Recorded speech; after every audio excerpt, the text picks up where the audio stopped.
حضور اکرم صلی اللہ علیہ وآلہ وسلم نے ارشاد فرمایا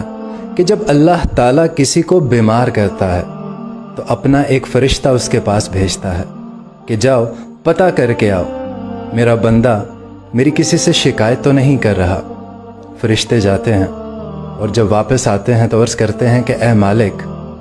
اس کے پاس تو جو بھی ملنے آیا اس نے یہی کہا کہ الحمدللہ، جس حال میں اللہ نے رکھا میں راضی ہوں۔ آپ کی طرف سے دی گئی بیماری پر اس نے آزمائش سمجھ کر اس پر صبر کر لیا ہے۔ تو اللہ تعالیٰ فرماتا ہے کہ فرشتوں گواہ ہو جاؤ، اگر اس بیماری سے اسے میں نجات دوں گا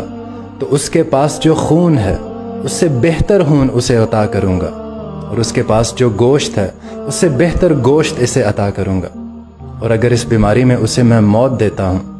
تو اسے میں جنت میں جگہ عطا کروں گا۔